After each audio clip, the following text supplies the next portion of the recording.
She thought her past had been buried the night she walked away from the shadows. But as Tori Blake stood in her sister's wedding gown, blood-red secrets returned to claim her. And when the final vow was spoken, she realized the real ceremony was a trap, one meant for her. My name's Tori Blake, and the last time my family saw me, I was supposedly a failure, washing dishes at a truck stop diner in Nebraska. That was 3 years ago. I can still picture my older sister, Emma, standing in our childhood kitchen that evening, her perfectly manicured finger pointing at my worn-out jeans and oil-stained work shirt. "Look at yourself, Tori," she'd said, her voice dripping with the same mixture of pity and disgust I'd grown used to over the years. "Mom and Dad would be rolling in their graves if they could see what you've become." My brother, Jake, had been there too, arms crossed in his expensive tailored suit, nodding along like her loyal shadow. "We tried to help you after the military thing didn't work out," he'd said, his tone sharp with judgment. "But you can't help someone who doesn't want to be helped." The military thing. That was what they called my 8 years as a military police officer in the US Army, my 2 combat tours overseas, and my Bronze Star. All reduced to the military thing. I'd stood in silence that night, letting their words roll over me. Emma had been glowing, announcing her engagement to Preston, the hedge fund golden boy. Jake had been bragging about his promotion at the law firm. Their achievements stacked neatly like trophies while mine were invisible, discarded. They'd invited me to that dinner for one reason: to tell me I wasn't welcome at the wedding. "It's nothing personal," Emma had lied, avoiding my eyes. "Preston's family is very traditional, very successful. I can't have them thinking we come from this kind of background." This kind of background. A dishwasher sister. Jake, always the problem solver when it made him look generous, had pulled out his checkbook. "Here's $5,000. Get yourself cleaned up. Maybe take some classes. But don't contact us again until you've got your life together." I'd stared at that check for a long time. $5,000. To them, pocket change. To me, it represented their entire opinion of my worth. I'd left it on the counter and walked out. What they didn't know, what they couldn't have known, was that I hadn't been washing dishes for 3 years. I'd been deep undercover with the US Marshal's Special Operations Group, infiltrating one of the most dangerous human trafficking rings in the country. The diner? My cover. The shabby clothes, the rundown apartment, the carefully staged photographs?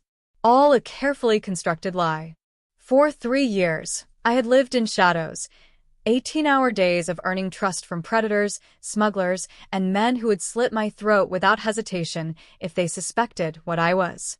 While my siblings were sipping champagne at fundraisers and climbing their career ladders, I was running surveillance in truck stops at 3 a.m., planting bugs in cartel warehouses, and memorizing every face of every victim I swore to save. I became someone else entirely, Becca, the down-on-her-luck waitress who needed a paycheck badly enough to look the other way. They underestimated her. That was the point. Going undercover isn't just a job. It's a prison sentence in which you willingly lock yourself inside a life you don't want. Every smile you fake, every lie you tell, every bruise you hide is part of the sentence. For me, the role of Becca the failure became second nature. Some nights, when I came home to my bug-infested, government-rented apartment, I almost forgot my real name. But I couldn't forget the danger. There were close calls. One night in Missouri, a trafficker named Cruz suspected I was feeding information to cops. He cornered me outside the diner after closing. The way his knife glinted under the neon sign still plays in my head. "What do you know, Becca?" he hissed, pressing cold steel against my throat. I remember the steady calm that washed over me, the soldier in me taking control. I let my knees buckle, pretended to cry, played the part of the weak little dishwasher who couldn't possibly be a threat. He laughed, pushed me down, and walked away. He lived 3 more months before we arrested him in the March bust. But those weren't the worst nights. The worst nights were the ones when I stared at the ceiling, replaying my siblings' words. Dishwasher. Failure. Embarrassment. The words cut deeper than Cruz's blade ever could. Because I could excuse strangers for seeing only what I wanted them to see. But my own family? They saw what they wanted to see. And they never once asked if there was more. 3 years into my assignment, everything came crashing down in one chaotic week. It was March, cold enough that my breath fogged against the cracked diner window. My supervisor, Deputy Chief Marshal Carter, called me on a secure line. "It's time, Blake," he said. "We're pulling the net."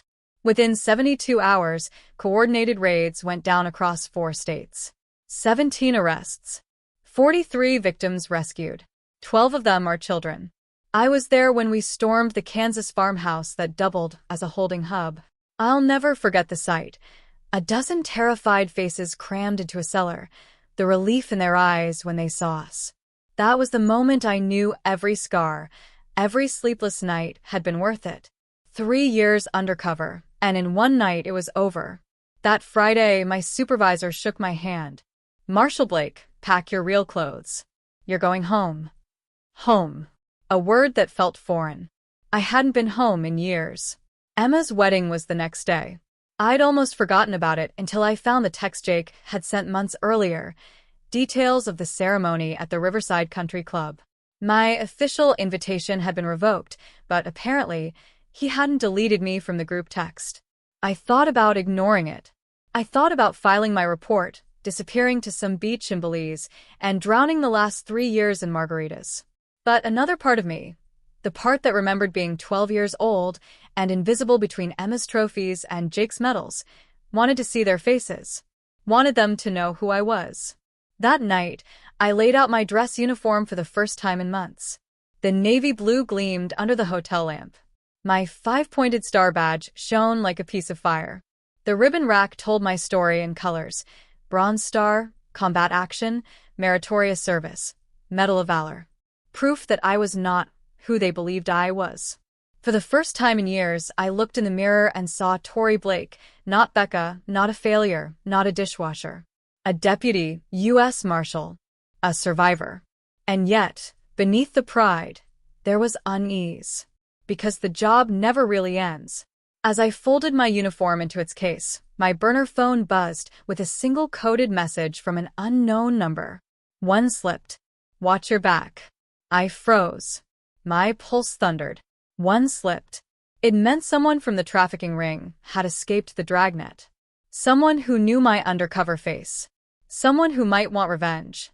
And tomorrow, I would be walking into a ballroom full of strangers, dressed in a uniform that made me visible. For 3 years, I'd lived in the shadows. Now I was about to step into the light, and I had no idea if the shadows would follow. The hall fell into silence. Every eye was fixed on her, Tori Blake, the woman who had once been the quiet shadow of this family, cast aside, erased, almost forgotten. The chandeliers above reflected against the sequined black of her gown, but it wasn't the dress that stole the air from the room. It was her presence, her voice, that sharp, cutting tone she had unleashed moments earlier at the altar. "Did you think I wouldn't come back?" she had asked, her voice steady despite the storm raging in her chest. Her brother Adrian's face turned pale, his jaw tightening as if he were clenching every secret he had buried.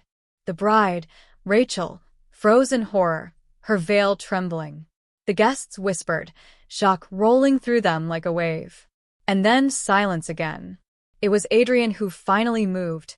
He stepped down from the altar, his polished shoes tapping against the marble floor. His carefully constructed mask, the perfect sun, the polished air, cracked at the edges. "Tori," he said through clenched teeth, "this isn't your place." But she only smiled, a smile sharp enough to cut. "Oh, Adrian, you took everything from me. My life, my place in this family. And now, you want to stand here and tell me where my place is?" The words hung in the air, heavy with venom and truth. Their mother, Eleanor Blake, rose from her chair at the front row. Her pearls rattled against her chest as she stood, face tight with tension. "Tori, please," she said, her voice strained. "This is your brother's wedding. Don't turn it into a circus." Tori's eyes burned. "Your brother." That phrase again, as if Adrian were all that mattered, as if her existence were merely collateral. She drew in a breath. "A circus?" Her laugh was bitter. "You mean like when you let him tear apart my life and pretend I didn't exist?" Like when you chose him, over and over, no matter what he did. Eleanor's lips trembled, but she didn't answer. She couldn't. The groom's fists clenched. Adrian's voice dropped low, threatening. You should have stayed gone, Tori. You don't know what you're stepping into. But she did know. She knew more than any of them imagined. She had proof. And tonight, at the altar of his perfect little wedding, she would expose him. From her clutch, Tori pulled a small leather folder. Guests craned their necks as she opened it with slow precision. The sound of the paper sliding out was louder than it should have been. This, she said, holding it up for all to see, is your perfect son, your golden boy, the man you're about to marry. Rachel's face drained of all color. These, Tori continued, flipping through the sheets, are bank transfers. Laundered money. Deals with the very same men I spent 3 years bringing down while you all thought I was gone. Do you want to know why Adrian tried so hard to erase me? Because I knew too much. And now you do too. Gasps rippled through the hall. Adrian's mask shattered completely now. His eyes darted across the room, calculating, desperate. That's a lie, he barked. She forged it. She's always been jealous, always. Jealous. Tori's voice rose, trembling with rage. You destroyed me, Adrian. You framed me for the mess you made. You let me walk into the fire so you could walk free. And all the while, you lived like a king. Adrian lunged forward, but a hand stopped him. It was Rachel, his bride. Her veil slid off as she turned, fury etched across her delicate face. Is it true? She demanded. Adrian stammered, the first cracks of fear showing. Rachel, don't listen to her. She's trying to ruin us. But Rachel snatched the papers from Tori's hand, her eyes scanning them in disbelief. When she looked back at Adrian, it wasn't horror anymore. It was disgust. You used me, she whispered. You lied to me. Every word, every promise, her hand shook. Was any of it real? Adrian's silence was the only answer she needed. The wedding was over before it began. Guests whispered, rushed toward the exits, the scandal too sharp to stay and witness. Eleanor tried to regain control, barking orders at staff, but it was useless. The Blake empire was unraveling in public, thread by thread. Rachel walked away from Adrian in silence, veil trailing behind her like a broken promise. And Tori stood there, watching it all, her heart pounding. She should have felt victorious. She had waited years for this, for the truth to come out, for Adrian to pay. But deep inside, there was no triumph, only emptiness, because she knew this wasn't over. Adrian wasn't the kind of man to fall quietly. That night, Tori stayed in a hotel on the edge of the city. She thought about disappearing again, vanishing before Adrian regrouped. But part of her wasn't ready to leave. Her phone buzzed. An unknown number. She hesitated, then answered. You think you've won? Adrian's voice slithered through the line. Low. Cold. Different now, stripped of charm. You've only started a war, Tori. And you're not ready for what comes next. Her hand trembled as she held the phone. She forced her voice steady. I'm not afraid of you anymore. But when the call ended, she realized something chilling. Adrian wasn't fighting alone. His network, the same one she had exposed, still had roots. Deep ones. And they were coming for her. The next day, she found a note slipped under her door. No signature. Just 3 words, written in block letters. He will kill you. Tori's chest tightened. She spun around the quiet hotel room, every shadow now a threat. And that was when she saw him. A man, standing across the street, half hidden behind a lamppost. Watching her window, her heart stopped. Not Adrian. Someone else. Someone she recognized. It was Gabriel Hayes. Her past. Her almost love. The man she had met undercover, when everything had blurred between mission and desire. The man she had left behind when the operation ended. And now here he was. That evening, she confronted him. Why are you here? She demanded, pulling him into the alley behind the hotel. Her pulse raced. You shouldn't be here, Gabriel. He studied her with those dark, steady eyes. I should ask you the same thing. You lit the match tonight, Tori. Adrian won't forgive that. And the people he works with, his jaw tightened. They won't let you walk away. I can handle myself. No, he said, stepping closer. You can't. Not this time. His voice softened. Let me help you. For a moment she almost gave in. Almost let the walls she had built around herself crumble. But then she remembered the truth, the betrayal she had endured, the weight she still carried. I don't need saving, she whispered. But deep down, she wasn't sure if she believed it. Over the next week, the Blake family name was dragged through headlines. Adrian tried to spin the story, painting Tori as unstable, vengeful. But the documents she released had already reached the authorities. Investigations began. Still, Adrian wasn't in prison. Not yet. And that made him dangerous. Everywhere she went, Tori felt eyes on her. A car that followed too long. A stranger who lingered in the lobby. The sense that her brother's reach stretched further than she could see.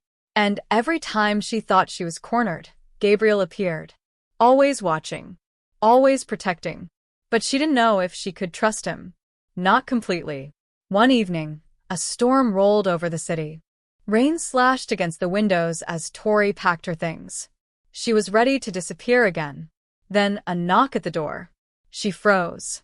Who is it? No answer. The knock came again. Louder this time. Her heart pounded as she reached for the small pistol she had kept hidden since her undercover days. Slowly, she opened the door. And there he was. Adrian. Soaked from the rain, eyes wild, desperation bleeding into rage. You ruined me, he spat. Do you know what you've done? You destroyed everything.